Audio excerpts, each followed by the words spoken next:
আসসালামু আলাইকুম। গত কয়েকদিন আগে আমাদের একটা বিলের পুষ্কুনি আছে আমাদের বাড়ি থেকে প্রায় অনেক ১ কিলোমিটার দূরে।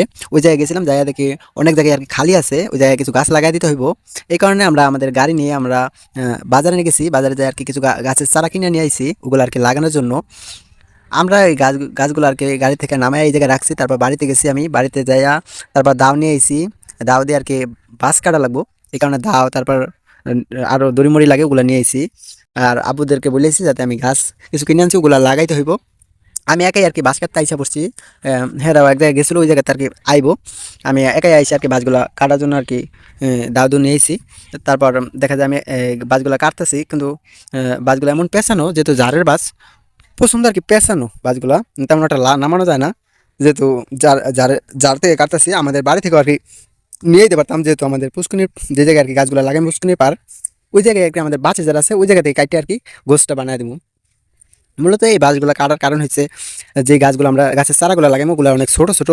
আর ওই চারাগুলা তেমন একটা বাতাস ছাড়লে অথবা ছাগল গরুতে নোয়া ভাঙ্গা ছিঁড়ে ফেলায়, আর বাতাস ছাড়লে আইলা ডুইলা যায়। এই কারণে আমরা বাসে থেকে আরকি কষি বের করে মানে গোছ বানাইবো ফাইরা।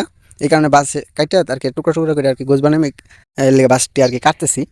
আর যেহেতু একলা আইছি, এই বাসগুলা কাটতে তারপর আবার টাইনা নামাইতে হয়, যেহেতু লতার মতন আর কি পেঁচায় থাকে বাসে যারা ভিতরে, তেমন একটা নামতে চায় না এগুলা। আর আমাদের গাছ লাগানোর সময় প্রায় শেষের দিকে, যেহেতু এখন কাতি মাস আর কয়েকদিন পর দেখা যায় গাছ লাগানো যাবে না। যেহেতু গাছ লাগানোর সিজন প্রায় শেষ, আর হাটে তেমন একটা গাছের চারাও পাওয়া যায় না, যেহেতু এখন শেষ সিজন।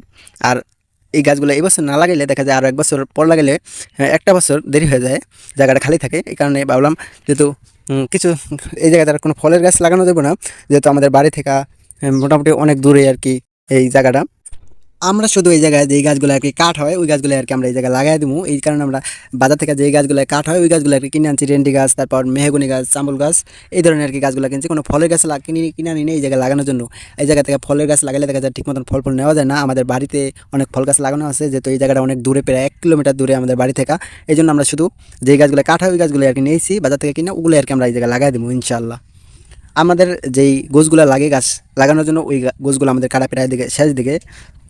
আমরা এগুলো একটু ফাইল করে তারপর আর কি গোছ হয়ে যাবো। এদিকে আমাদের কিছু আরও অনেক যে সময় আমরা পুষ্কুনি কাছে ওই সময় কিছু আমাদের এই জায়গায় কাঁঠাল গাছ, তারপর আম গাছ, অনেকটাই কিছু ফল গাছ লাগানো ছিল। ওগুলো থেকে তেমন একটা ফল নেওয়া যায় না, যেহেতু এই বাড়ি থেকে অনেক দূরে, আর এদিকে কোনো ঘর বাড়িও নেই তেমন মানুষের দেখবো আর কি। ছোটো ছোটো আম থাকতে করা থাকতে আর কি মানুষের পায়রা ফেরে আর কি নিয়ে যায়, নষ্ট হয়ে যায়। কাঁঠালও তেমন একটা নেওয়া যায় না, এই কারণে আমরা এই জায়গায় কাঠের গাছ যেগুলো ওগুলো আর কি লাগাইতেছি। কিছুক্ষণ পর আমার বাঁশ কাটা শেষের দিকে, আমার প্রায় শেষ হয়ে গেছে। ওই সময় আমার আম্মু, তারপর আব্বু আইছে, আর আমার ছোটো বোন আইছে, ওই মূলত আমাদের ক্যামেরাম্যান। ও আইছে। তারপর আমরা ভাই বোনে দুজনে এক সেট নিয়েছি, এক পান্না আমরা দুজনে লাগাইবো, আর আরেক পান্না আমার আব্বুরে এমনকি মায়ের দিয়ে দিছি। দুজনে আর কি হেরা ওই পান্না লাগাবো, আমরা এক পান্না লাগাবো। আজকে সারাদিনের মধ্যে যাতে আমাদের এই কাজগুলো শেষ হয়ে যায় গাছগুলো লাগানোর। আর এই জায়গায় যে গাছগুলো আইনে রাখছি এই জায়গায় আজকে দিনে আর কি লাগাই ফেলাই দেব, যেহেতু আমাদের বাড়ি থেকে অনেক দূরে, এই গাছগুলো বাড়িতেও নেওয়া যাবে না, আর এই জায়গায় থাকলে একটা সমস্যা হইব। আজকে সারাদিন আমরা এই কাজগুলো আর কি করবো, গাছগুলো পুরা গাছ লাগাই দেবো, গাছের চারাগুলা। আর এই গাছগুলা মোটামুটি দেখা যায় যে লাগানোর সময় কিছু পানি থেকে আর কি চুপ দিয়ে নিতে হয়, না হয় দেখা যায় 2 দিন 1 দিন পর পর আইসা আর কি পানি দিয়ে দিতে হইব। আজকে কোনো রকম লাগাই থেকে যায়, কালকে আইসা আর কি পানি দিয়ে দিব গাছে গোড়ায় গোড়ায়। আর এগুলা যে একটা চারি দেওয়া থাকে গাছের নিচে আর কি, ওই চারিটা ভাঙ্গে আমরা লাগাই দিতেছি। না হয় দেখা যায় শিকড় মিকড় ঠিক মতন ছড়াইতে পারবো না মাটিতে, আমরা ওইভাবে ভাঙ্গে আর কি লাগাই দিচ্ছি। আর 2-3 দিন পর্যন্ত, 1 সপ্তাহের মধ্যে আর কি একদিন পর পর আইসা আর কি গোড়ায় পানি দিয়ে দিব। আজকে কোনো পানি দিতেছি না, আজকে শুধু লাগাই থেকে যাইতেছি গা। আর এই পুষ্করিণীটা আমাদের কোনো জিওল মাছ চাষ করা না, আর কি জান ছাড়া আছে বিলে থেকে আর কি মাছ আইসা আসে, ওগুলো আর কি আমরা বছর শেষে আর কি এসে তারপর ধরে ফেলাই। বিভিন্ন ধরনের মাছ আহে বিলে থেকে, যেমন শোল মাছ, টাকি মাছ, কই মাছ, শিং মাছ, অনেক মাছ আছে যেটা কোনো চাষ করি না পুষ্করিণীতে মাছ। কিন্তু এখন যে অবস্থা বিলে তেমন একটা মাছ নাই, মানুষে জাল জল আবি যাবে পাইতা আর কি বেসাল ফসল দিয়া তেমন একটা বিলে মাছ থাকেও না, আর পুষ্করিণীতে তেমন একটা মাছ আসেও না। এই কারণে ভাবছি আমরা আগামীতে জান আটকাই দিয়ে তারপর আর কি জিওল মাছ চাষ করবো।